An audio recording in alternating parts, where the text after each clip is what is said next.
रुक्मिणी देवी काफी परेशान रहा करती थी। माँ, मैं स्कूल जा रही हूँ, जरा मेरा टिफिन तो दे दीजिए। अब क्या पूरी जिंदगी मैं तुझे टिफिन बनाकर देती रहूंगी? अरे कुछ सोचा भी अपने बारे में या बस ऐसे ही?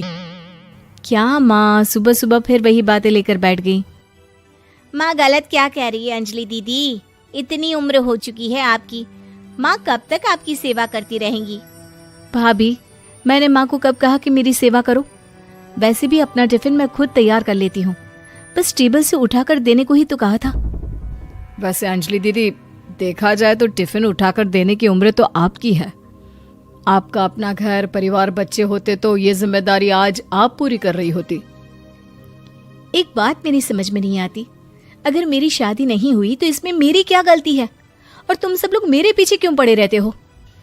अरे कुछ कहना क्या पीछे पड़े रहना होता है? अपने छोटे भाई को देख, तुझसे 3 साल छोटा है लेकिन 2 बच्चे खेल रहे हैं आंगन में। मुझे आप लोगों की कोई बात नहीं सुननी, जा रही हूँ मैं। और आप में से किसी को मेरा कोई काम करने की जरूरत नहीं है, मैं खुद संभाल लूंगी। इतना कहकर अंजलि वहां से चली जाती है। शाम को जब अंजलि अपने स्कूल से लौटकर घर वापस आती है तो उसने देखा कि पड़ोस वाली निर्मला चाची वहां पर बैठी हुई थी। क्या बात है अंजलि बिटिया, नौकरी करके वापस आ गई? जी चाची जी, कैसी हैं आप? मैं तो ठीक हूँ बेटा, तुम बताओ शादी के बारे में कुछ सोचा या नहीं? अरे रहने दीजिए ना, इससे तो शादी की बात करना ही बेकार है। कुछ भी कहो तो गुस्सा करती है, बात बात पर आंखें दिखाती है।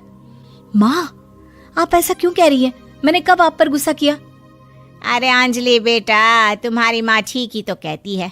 30 की होने आई हो, अब तुम्हें भी शादी वादी कर लेनी चाहिए। चाची जी, आप तो ऐसे कह रही हैं जैसे शादी करने से मैंने मना किया हो।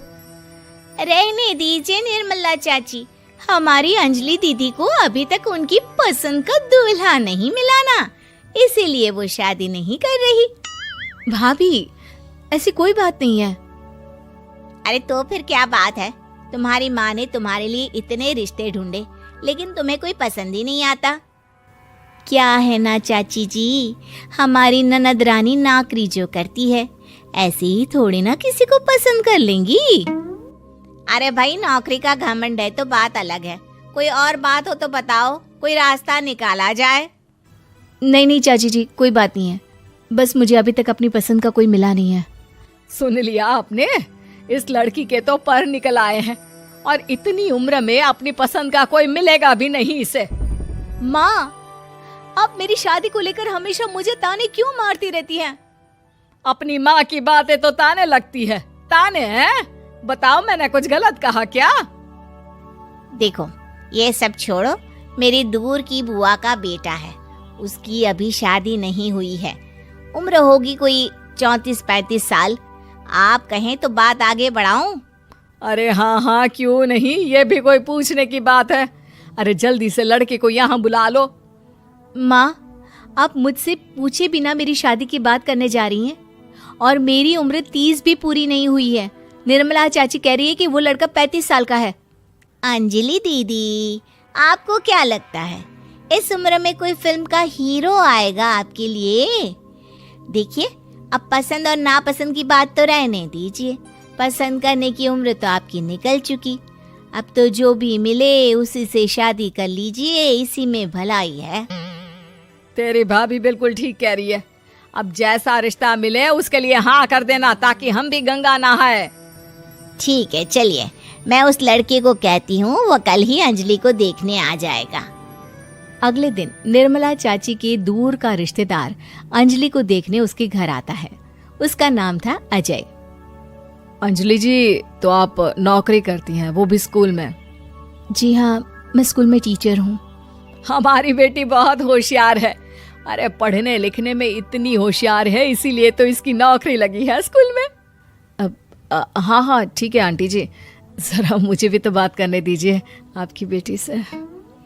जी पूछिए ना, क्या पूछना चाहते हैं? अंजलि मैडम, ये तो बताइए कि आपने अभी तक शादी क्यों नहीं की? बस ऐसे ही, कहीं कोई रिश्ता पसंद नहीं आया इसलिए।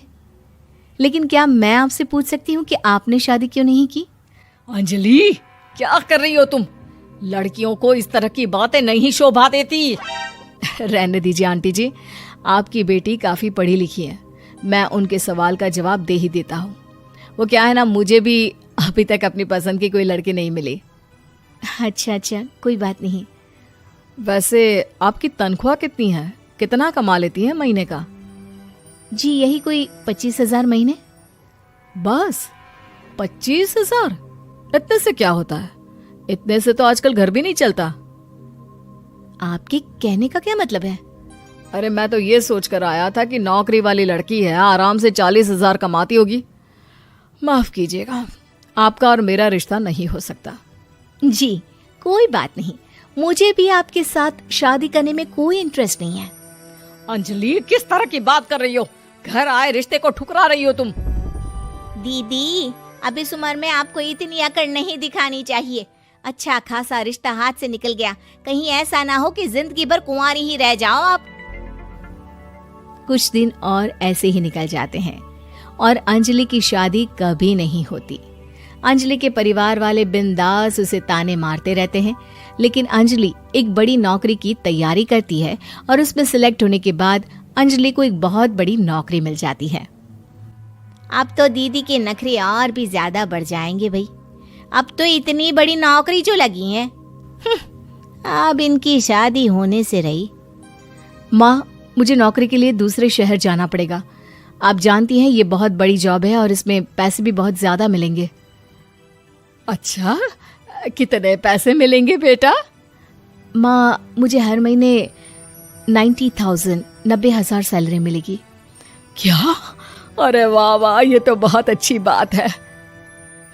लेकिन फायदा क्या? कितने भी पैसे मिले, शादी तो हुई नहीं ना तुम्हारी। अंजलि नौकरी करने के लिए दूसरे शहर में चली जाती है और जब कुछ महीनों के बाद वो वापस घर आती है तो उसे अपने पति के साथ देखकर उसके घर वाले हैरान रह जाते हैं। अरे अंजलि, तूने शादी कर ली और हमें बताया तक नहीं। और दामाद जी करते क्या हैं? इतनी बड़ी कार है उनकी।